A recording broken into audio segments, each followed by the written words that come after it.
എല്ലാ കൊച്ചുകൂട്ടുകാർക്കും പുതിയൊരു വീഡിയോയിലേക്ക് സ്വാഗതം. വായനാ ദിന പ്രസംഗം മലയാളത്തിൽ വരികളോടുകൂടി. നിങ്ങൾക്ക് ഈ വീഡിയോ ഇഷ്ടപ്പെട്ടാൽ ലൈക്കും സബ്സ്ക്രൈബും ചെയ്യണേ. നിങ്ങളുടെ കൂട്ടുകാർക്ക് വേണ്ടി ഈ വീഡിയോ ഷെയറും ചെയ്ത് കൊടുക്കുക. എന്നാൽ വീഡിയോയിലേക്ക് പോകാം. മാന്യസദസ്സിന് വന്ദനം. ബഹുമാനപ്പെട്ട ഹെഡ് മിസ്ട്രസ്, ആദരണീയരായ അധ്യാപകരെ, എൻ്റെ പ്രിയ കൂട്ടുകാരെ, ഇന്ന് ജൂൺ 19 വായനാ ദിനം. വായിച്ചു വളരുക, ചിന്തിച്ചു വിവേകം നേടുക എന്ന മുദ്രാവാക്യത്തിലൂടെ കേരളത്തിലെ നിരക്ഷര ഗ്രാമങ്ങളിൽ അക്ഷര സംസ്കാരത്തിൻ്റെ നിറദീപവുമായി സാക്ഷര കേരളം എന്ന സന്ദേശത്തിൻ്റെ വേരോട്ടത്തിന് സാരഥ്യമേകിയ ഒരു വലിയ മനുഷ്യൻ്റെ PN പണിക്കരുടെ ഓർമ്മദിനമാണ് ഇന്ന്.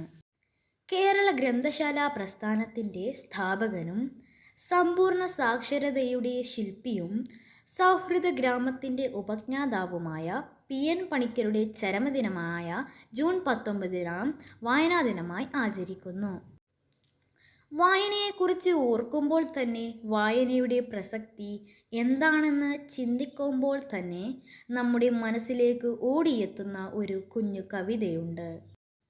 വായിച്ചാലും വളരും, വായിച്ചില്ലെങ്കിലും വളരും, വായിച്ചാൽ വിളയും, വായിച്ചില്ലെങ്കിൽ വളയും.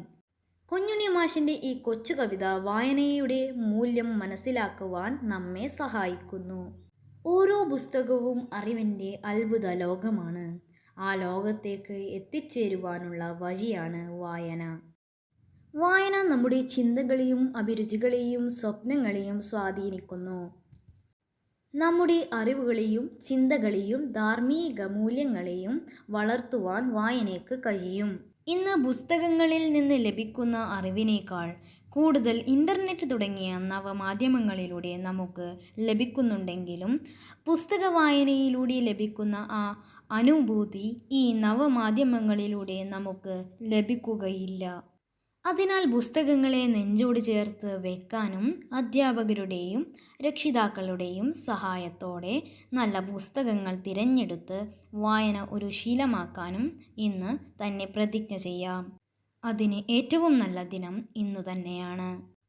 എല്ലാവർക്കും വായനാ ദിനത്തിൻ്റെ ആശംസകൾ നേർന്നുകൊണ്ട് നിർത്തട്ടെ. നന്ദി, നമസ്കാരം.